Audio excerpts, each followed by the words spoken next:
Salut frères et sœurs en Christ, c'est une opportunité encore pour nous de nous retrouver aujourd'hui sur la télé Corps de Christ TV dans l'émission Motivons-nous.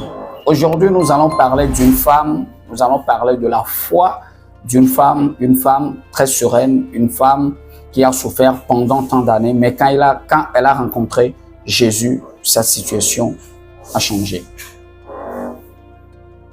La Bible dit dans le livre de Luc, dans le livre de Matthieu, dans le livre de Marc, qu'il fut une femme sur la terre d'Israël.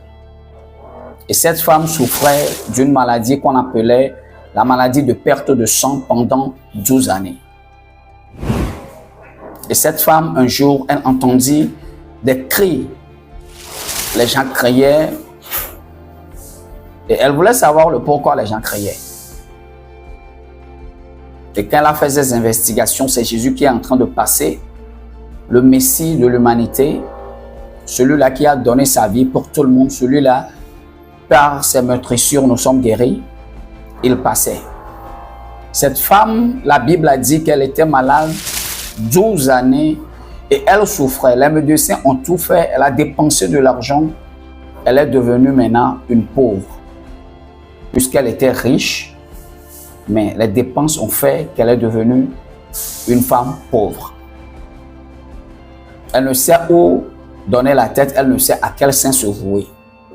Mais la maladie persistait, détruisait son corps, anéantissait son corps, anéantissait même son espoir.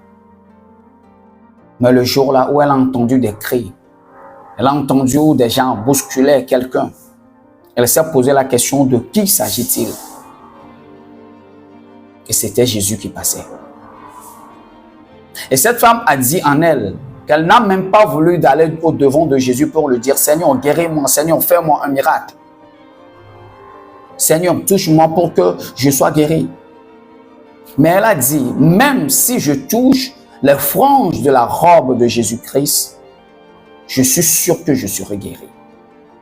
Je suis sûr que le problème que j'ai pendant 12 années, j'ai pas eu de solution. Je suis allé voir les sacrificateurs. Ils m'ont dit de sacrifier. J'ai fait des sacrifices. J'ai fait des actions de grâce. J'ai fait des vœux en disant si l'Éternel me guérisse, je ferai ci, je ferai ça. J'ai honoré tous ces vœux-là après les avoir faits. Mais pourtant, mon problème, ma maladie demeure.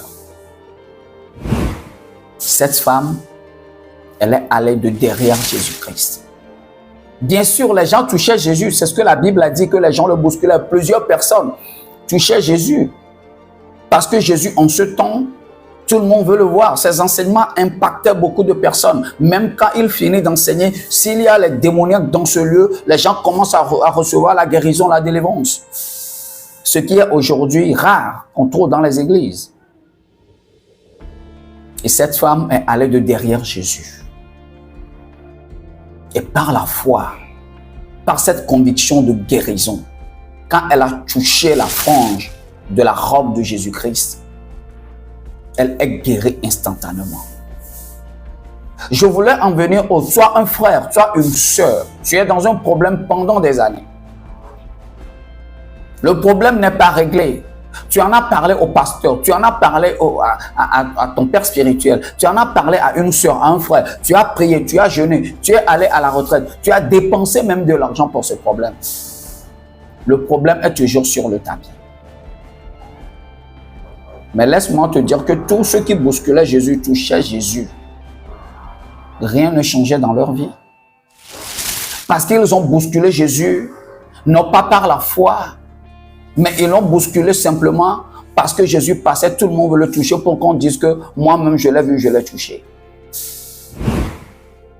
Peut-être aujourd'hui c'est ton problème et c'est un problème psychologique pour toi.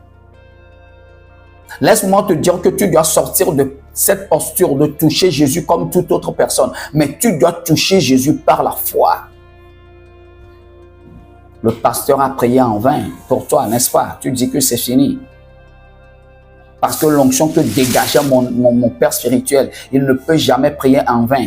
Mais force est de constater qu'il a prié en vain, rien n'a changé. Alors qu'est-ce que tu feras? Tu veux abandonner Jésus pour aller dans le monde? Laisse-moi te dire que la seule issue que tu as,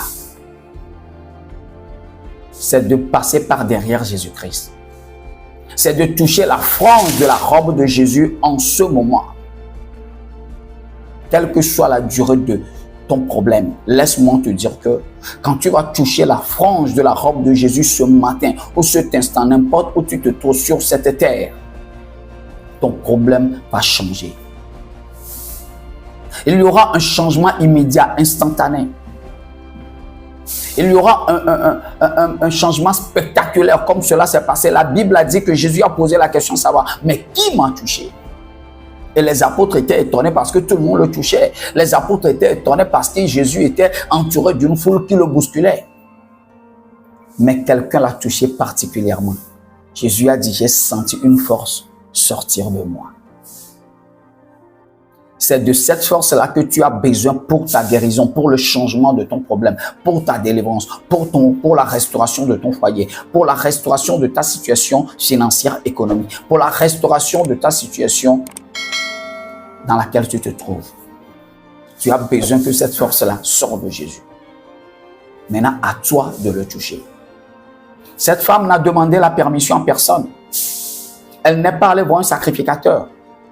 Elle n'est ni allée voir, je ne sais pas, un docteur de la loi, mais elle a décidé elle-même d'agir selon la manière sa foi lui a dit de faire.